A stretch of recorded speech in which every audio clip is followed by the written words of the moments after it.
बात निकलेगी तो दूर तलक जाएगी। ये सारी दुनिया को पता है कौन कैसे निकला, क्यों निकला, कैसे। मैं उसमें नहीं जाना चाहता। फाइट जारी रखेंगे। हमने क्या है, कोई बड़ा कदम बताएं ना, कोई बड़ा कदम बताएं। जो पेटिशन तो ऑलरेडी दर्ज है सुप्रीम कोर्ट में, सुप्रीम कोर्ट वक्ती तौर फैसला अपना सुना देगी। अभी भी आप दावा करते हैं कि 370 लोगों को क्यों वर्गला रहे हैं? आप मुझे रास्ता बोलिए, आप बोलिए अगर आपके पास रास्ता है आप बताइए, इसके अलावा क्या रास्ता है? आप ही कहते हैं, दावा करते हैं।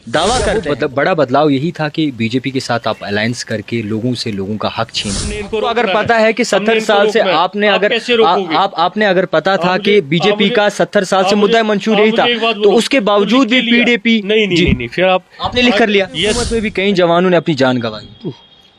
बिल्कुल, उसमें कौन कहता है कि नहीं गए? वोट तो इसी नाम पे लिया था, लोगों का ये दावा है। वोट इस नाम पे लिया था कि आप एनसी को वोट ना दें, आप पीडीपी को वोट दें, ना पीडीपी को वोट दें, ताकि भाजपा यहाँ एंटर ना कर। आप मुझे बताइए, दो रिक्रूटमेंटें आपके सामने है, एसएसआरबी की रिक्रूटमेंट और इंस्पेक्टर की, सब इंस्पेक्टर की रिक्रूटमेंट। आप देखो घोटाला है। आप बताइए। जम्मू कश्मीर में सियासत उरूज पर है और हदबंदी कमीशन की जो रिपोर्ट है वो भी सामने आई है। उसके बाद इलेक्शंस की तैयारियां की अगर बात करें तो इलेक्शंस की तैयारियां भी जो है बड़े पैमाने पे चल रही हैं। मुख्तलिफ ऐसी पार्टियां हैं जो लोगों के साथ कन्वेंशंस करती है और लोगों के साथ जो है मेल मिलाव करती है। इसी सब की अगर बात करें तो पीडीपी यानी कि पीपल्स डेमोक्रेटिक पार्टी की अगर बात करें तो हमेशा अव्वल दिन से 370 हटाने के बाद इनके एक मुद्दा मंशूर रहा है कि 370 की वापसी, यानी कि 370 जो है वो रिवोक हो जाए।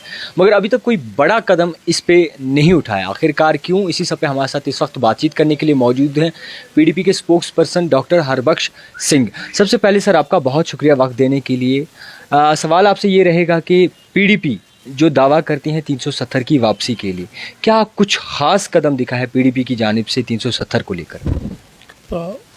जैसे कि हमारी एक पहले से डिमांड रही है। डिमांड क्या रही है कि जब हमने डिमांड उठाई तो हमारे सारे लीडर साहिबान along with party president arrest किए गए।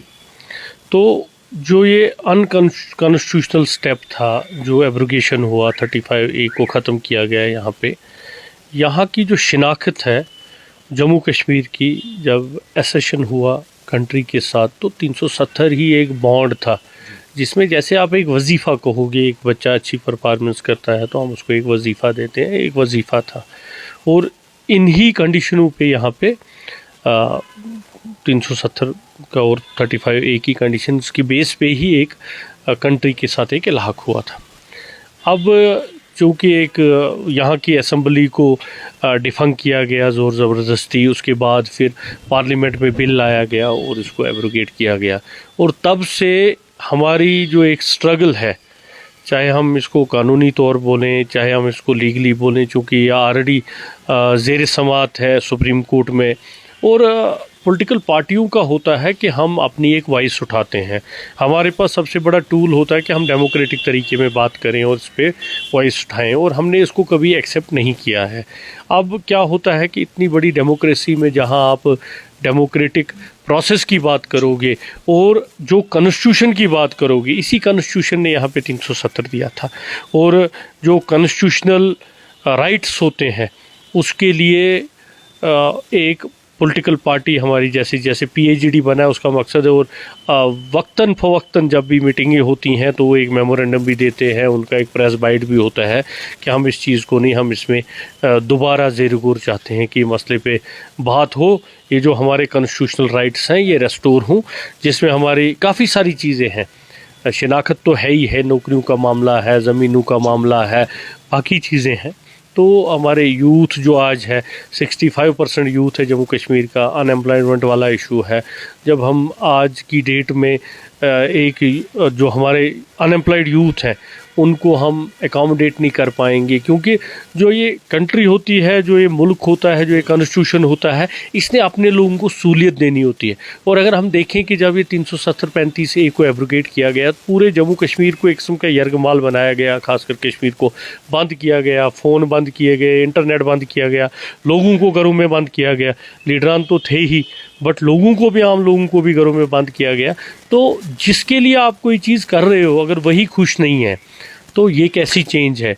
तो इसमें बीजेपी ने जब 2014 के इलेक्शंस हुए थे तब दावा किया था कि हमें जो है यहाँ पे बदलाव लाना है। क्या वो बड़ा बदलाव यही था कि बीजेपी के साथ आप अलायंस करके लोगों से लोगों का हक छीने?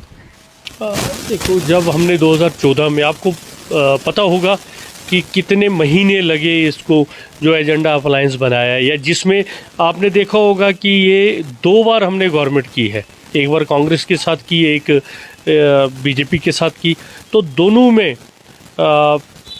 एजेंडा ऑफ अलायंस और एमओयू टाइप का जो होता है, जो हम कॉमन, पहली बार कॉमन मिनिमम प्रोग्राम था। जो इस वक्त चल रहा है, सिनेरियो चल रहा है, उसका जिम्मेदार पीडीपी को थमाया गया। सुनिए ना, हमने एक एजेंडा ऑफ अलायंस सेट किया।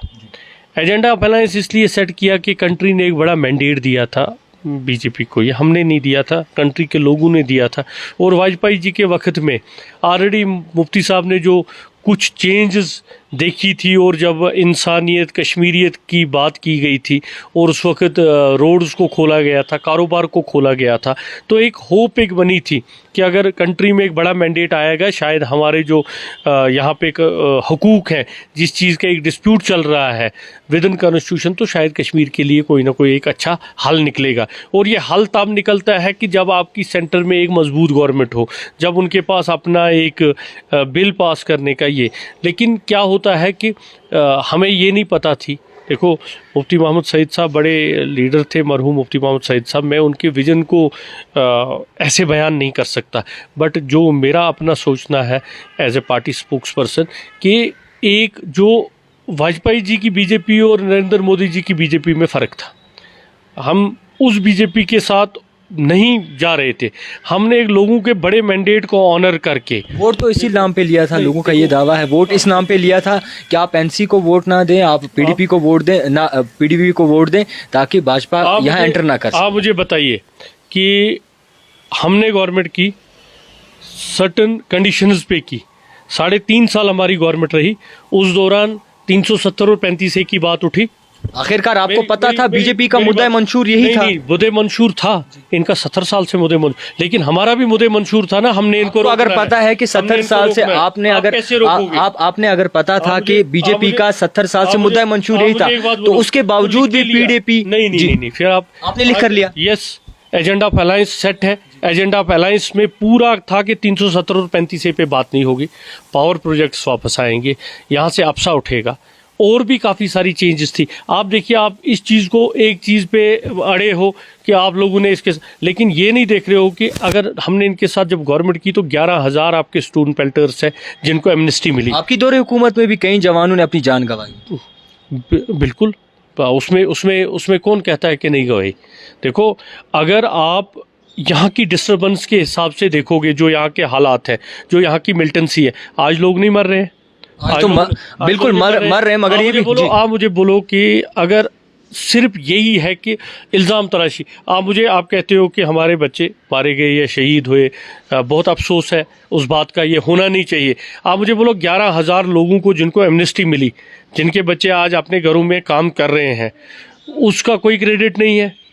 आप मुझे बोलिए कि जब तक हम इनके साथ रहे, इन्होंने आज का आप पोलराइज्ड सिस्टम देखिए, आज आप देखो इनके साथ आज तक कभी किसी ने सोचा था कि बीजेपी गवर्नमेंट 11,000 बच्चों को एमनेस्टी देगी? कभी ये सोचा था उनके एफआईआर वापस? कभी ये सोचा था जब तक हमारे साथ गवर्नमेंट करेंगे ये इस मुद्दे पे बात नहीं करेंगे? देखो, अगर इल्ज़ाम तराशी वाली बात होती है तो आपके जम्मू के लोगों का बड़ा एक मैंडेट था। आज आप देखिए 25 सीटें इनको जम्मू से आई, लोगों ने एक मैसिव मैंडेट दिया। आप एक पोर्शन या एक एरिया के मैंडेट को कैसे इग्नोर करोगे? जो इस वक्त हालत बने हैं, आप इस बात से नकार नहीं सकते कि पीडीपी का भी उसमें हाथ है। नहीं, गलत आप बोल रहे हैं। देखो, पीडीपी का हाथ होता कि अगर हमने किसी कंडीशन पे इनके साथ गवर्नमेंट नहीं की होती। देखो, कंडीशंस हमने लिख के, आप मुझे बोलिए यहाँ आज कहते हैं ना, आप ही कहते हैं कि 70 साल पुराना इनका मुद्दा मंशूर। आज नहीं, वो तो था, वो तो आज भी हम कह रहे हैं इनको 70 साल लगे, हमें 17 महीने लगेंगे, हम अपनी फाइट जारी रखेंगे। हमने क्या है, कोई बड़ा कदम बताएं ना, कोई बड़ा कदम बताएं। जो पेटिशन तो ऑलरेडी दर्ज है सुप्रीम कोर्ट में, सुप्रीम कोर्ट वक्ती तौर फैसला अपना सुना देगी। अभी भी आप दावा करते हैं कि 370 लोगों को क्यों वर्गला रहे हैं? आप मुझे रास्ता बोलिए, आप बोलिए अगर आपके पास रास्ता है, आप बताइए इसके अलावा क्या रास्ता है? आप ही कहते हैं, Legal, दावा करते हैं, constitutional। दावा देखो, करते हैं। ओ भाई दावा नहीं करते, हमारे कॉन्स्टिट्यूशनल और लीगल वे से लड़ेंगे हम। कोई अनलॉफुल लोग नहीं है कि हथियार लेके अब बाहर रोड पे धरना। हम प्रॉपर कोर्ट में सबसे पहली पिटीशन जो है सजाद गनी लोन की है, यानी कि पीसी के जो प्रेसिडेंट है उनकी है। उसके बाद जी उस पे क्या पेशरफ्त हुई? आपकी पिटीशन पे क्या नहीं, हमारी क्यों पिटीशन होनी? पिटीशन जब हुई है ना, हम दूसरी पिटीशन नहीं कर सकते। देखो एक लॉ है, कानून ने अपना टाइम देना है। हमारा as a party, as a PAGD, हमारे जो मीटिंग्स होती हैं, और ये जो अगर इसकी पेशरफ्त के बारे में और कुछ जानना है तो आप PAGD के स्पोक्स पर्सन से बात कर सकते हो, क्योंकि PDP इंडिविजुअली इस केस को नहीं लड़ रही है। PDP इंडिविजुअली इसके लिए नहीं है, एक PAGD है। लेकिन आप किसी की बात करते हो कि उसने पिटीशन की है, इसने पिटीशन की है, जनू ने भी पिटीशन की है। हम किसी के खिलाफ नहीं है, हम कहते हैं कि हमारे जो कॉन्स्टिट्यूशनल राइट्स है हमें दे दो। एज ए पार्टी हमारे पास एक लायमल होता है, हम कोई अनलॉफुल लोग नहीं है कि इसमें जो मर्जी आएगा वो करेंगे। हम इस पर प्रोटेस्ट कर सकते हैं। कल 5 अगस्त था, हमारी पार्टी ने प्रोटेस्ट किया। We are the only party in Jammu and Kashmir जो रोडों पे निकले, जो कल जिन्होंने अपना प्रोटेस्ट रजिस्टर किया। आप मुझे बताइए, आप और बताइए कौन है? हम तो अपने लायमल पे खड़े हैं। हमारी प्रेसिडेंट साहिबा ने ये बोला है कि जब तक 370 और ये वापस नहीं आएगा, मैं इलेक्शन नहीं, पर्सनली इलेक्शन नहीं लड़ूंगी। आप देखिए हम उस पर खड़े हैं कि नहीं। इलेक्शन के लिए PDP तैयार क्यों नहीं है? हम थोड़ी कोई, हमारी जो पॉलिटिकल पार्टियां होती है, पॉलिटिकल पार्टियों का मुद्दा मंशूर यही होता है। लेकिन हमारे लिए तरजीह नहीं है कि हम प्रेफरेंस नहीं देते कि नहीं जी जल्दी इलेक्शन हो जाने चाहिए। पार्टी का ये कहना है कि PDP और नेशनल कॉन्फ्रेंस को डर है अपनी पार्टी। हाँ, देखो वो तो आपने DDC इलेक्शंस देख लिए, बाकी चीजें देखा। हर पार्टी तो कहा जाता है कि DDC इलेक्शंस में 370 और 35 पे लोगों ने वोट हासिल किए, PAGD ने वोट हासिल। हमारे उसमें तो लेन देन, मैंने भी त्राल में लड़ा है। मैं त्राल से जीत के आया हूँ। डिस्ट्रिक्ट पुलवामा में सबसे ज़्यादा वोटों से जीता हूँ। मैंने तो कहीं 35 है और 370 की बात नहीं की। रीजनल पार्टीज क्यों फिर टारगेट करती हैं PDP को, जैसे कि PAGD को टारगेट? देखो जिनको टारगेट कौन करता है, मैंने आपको अभी किसी पार्टी का नाम नहीं लिया, क्योंकि हमें किसी पार्टी से डर नहीं है। हमें पता है कि लोगों ने डिसाइड करना है। अगर लोगों को, देखो कभी कभी ये बोलते हैं कि आपने ये किया, आपने वो पहले किया। भी लोगों का भरोसा टूटा है। और तो वो लोग ही जवाब देंगे ना, आप नहीं ना। टाइपराइटर वाला नहीं ना जवाब देगा, जवाब देंगे लोग। इलेक्शन किसने, वोट किसने डालने हैं? लोगों ने। तो लोग लेट देम डिसाइड। अगर इलेक्शन आता है लोग डिसाइड करेंगे। आप वो करेंगे आपने किया जी, आपने किया जी, या दूसरी पार्टी वाला मुझे बोलेगा आपने किया। लोग आपसे ज़्यादा जानते हैं, लोग मीडिया पे होते हैं। आज इतना सोशल मीडिया और मीडिया है ना, अगर आप विकिपीडिया और बाकी चीज़ें करेंगे आपको एक एक आदमी का पैदा होने से मरने तक की सारी डिटेल है। लेट पीपल विल डिसाइड कि हम वर्थ हैं, हम उनकी बात कर सकेंगे। हमारी जो पार्टी प्रेसिडेंट साहिबा है वो जो बात कर रही हैं उस पे लोगों को विश्वास है। हमारे जो इस वक्त वर्कर ग्राउंड में काम कर रहे हैं उन पे लोगों को विश्वास है। देखो लोगों को डंडे के जोर पे हम ना वोट ले सकते हैं ना, लोग अपनी मर्जी से वोट डालते हैं। बाइकाट होता है अपनी मर्जी से होता है, वोट डालते हैं अपनी मर्जी से डालते हैं। मेरा मानना ये है कि हमें तो लोग जवाब ले लेंगे इलेक्शन में। अगर हमने कहीं पे भी कोई गलती की होगी या लोगों को लगा होगा कि हम उनके अप टू मार्क उनके नहीं हैं, तो पीपल विल डिसाइड। मगर ये जो लोग बीच में दावा करते हैं 3 साल 4 साल जब से एब्रोगेशन हुए, ये लोग हमारा जवाब लोग देंगे। ये अपना बताएं कि इन्होंने इन 3 सालों में क्या किया, इनकी क्या लोगों के लिए क्या कंट्रीब्यूशन है। ये तो कोई बड़ा भाई बोलता था, कोई कुछ बोलता था, ये लोग ये बता दें। ये भी दावा है कि हमें निकाला गया है, PDP से निकाला गया। देखो PDP से निकाला गया या निकले या किसी मजबूरी की वजह से निकले, ठीक है। वो कहते हैं ना, बात निकलेगी तो दूर तलक जाएगी। ये सारी दुनिया को पता है कौन कैसे निकला, क्यों निकला, कैसे। मैं उसमें नहीं जाना चाहता। मेरा मानना है इन्होंने ये निकले या निकाले गए, जो भी कहना मुझे नहीं। ये लीडर साहिबान अपनी कंट्रीब्यूशन बोले। जब से 370 खत्म हुआ, लोगों की मिजरीज को कम करने के लिए इनकी क्या कंट्रीब्यूशन रही। हम तो विक्टिम हैं, हम तो जेल में रहे। हमें तो अभी भी मुझे अगर त्राल जाना है, मुझे 2 दिन पहले दरखास्त देनी है मुझे त्राल जाना है कि नहीं, फिर वहाँ गवर्नमेंट की मर्जी है वो मुझे जाने देंगे या नहीं जाने देंगे। मगर जो लोग इस वक्त फ्री हैं, जिनको BP गाड़ीज हैं, 8-8 10-10 PSO हैं, 2-2 कोठियाँ हैं, सारा सिस्टम में तामझाम है, गवर्नमेंट के गुड बुक्स में है। हमारे जितने भी लीडर साहिबान हैं 99% लीडरों को वैकेट किया गया कोठियों से, मकानों से। और यहाँ कई लोग हैं जो हादसाती एमएलए बने, जो बीच में आके कोई यही 3.5 साल 2-2 जगह कोठियाँ हैं, बीपी गाड़ियाँ हैं, ये हैं। आप मुझे बताइए, ये जो लोग हम पे सवाल उठाते हैं, उन लोगों को ये बताइए कि पीडीपी को लोग जवाब लेंगे, क्योंकि लोगों ने देना है ना। आप बताइए, आप लोगों की कंट्रीब्यूशन क्या है? सवाल आपसे रहेगा, नए कश्मीर को कैसे देखते हैं आप? हाँ, नया कश्मीर ये है कि जो हमारा कश्मीरी पंडित भाई 2010 में यहाँ आया था रिहेबिलिटेशन के नाम पे, मनमोहन सिंह जी ने 6,500 पोस्टें दी थी। उसके बाद वो आए और एब्रोगेशन तक एक भी मुलाजिम को कभी कोई नुकसान नहीं हुआ। और एब्रोगेशन के बाद देख रहे हैं वो राहुल जी की किलिंग हुई, एक और सरदार टीचर मारी गई, एक जम्मू से बेचारा टीचर था, एक एससी वो मारा गया। और आज 95 दिन हो गए कश्मीरी पंडितों को रोड पे बैठे हुए प्रोटेस्ट करके कि वो कहते हैं हमें यहाँ नहीं रहना है, हमें पीस चाहिए, हमें आपने यहाँ पे लाया, हम यहाँ नहीं रहना चाहते। अगर ये नया कश्मीर है, आप जम्मू कश्मीर के सिखों की बात ले लीजिए।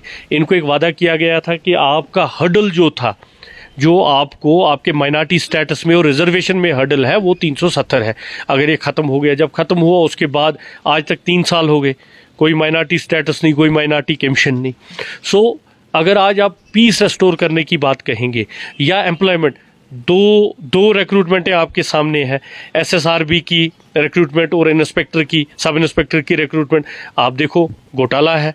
आप बताइए ना, अगर इन चीज़ों को आप बोलते हो ये नया कश्मीर है, अगर आप बोलते हो कि आपने डेमोक्रेटिक सिस्टम को बंद रखना है अपने इशारे पे, अगर आप देखते हो, आप मीडिया की बात करो, कल मेरे वहाँ पे कोई मीडिया वाले अगर कहीं पे कोई चढ़ाते हैं तो आप मीडिया वालों को धमकाते हो, गवर्नमेंट धमकाती है। मीडिया वाले को हक नहीं है कोई अच्छी बात बोलने का।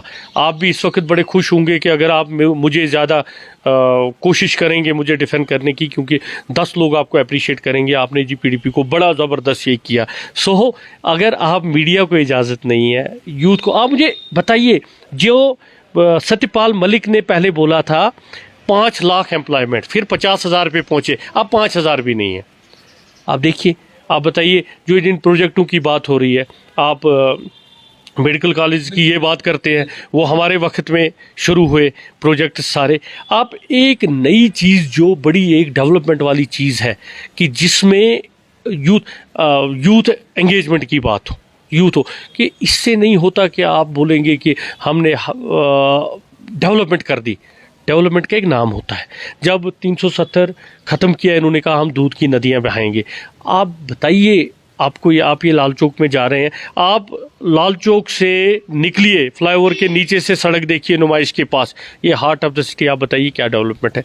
डेवलपमेंट, और लोगों को डेवलपमेंट तो चाहिए, लेकिन लोग पीस भी चाहते हैं। मुख्तसर साहब से समझने की कोशिश करेंगे। बीजेपी के रविंद्र रैना का कहना है आपकी बार 50 के पार।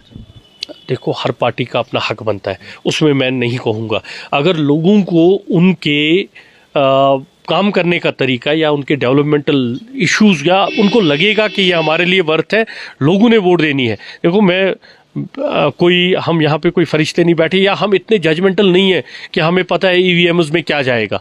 हम कहते हैं कि लोगों ने, मैं बार बार आपको कहता हूँ, लोगों ने डिसाइड करना है, लोगों का मैंडेट है। अगर लोग किसी पार्टी को लाते हैं तो हमें उसमें कोई ये नहीं होना चाहिए। पीएचडी एक इकट्ठा इलेक्शन जो है वो कंटेस्ट करेंगे। मैं पीएचडी का स्पोक्स पर्सन नहीं हूँ, लेकिन हमारी जो एज ए पार्टी हमारी नीयत है कि हम पीएचडी में चलें, मिल के चलना पड़ेगा। बड़ा एक काज है, बड़े काज के लिए अगर छोटा सेक्रीफाइस कोई करना भी पड़ेगा तो कोई बड़ी बात नहीं। खैर, इस वक्त हमारे से बातचीत करने के लिए मौजूद थे पीडीपी के स्पोक्स पर्सन। मजीद इनसे बातचीत हुई और जानने की कोशिश की कि आने वाले वक्त में किस तरीके से जो है इलेक्शंस में सरगर्मियाँ शुरू होंगी और किस तरीके से लोग अपना नुमाइंदा चुनेंगे। आप देखते रहिए द टाइपराइटर जावेद खान के साथ।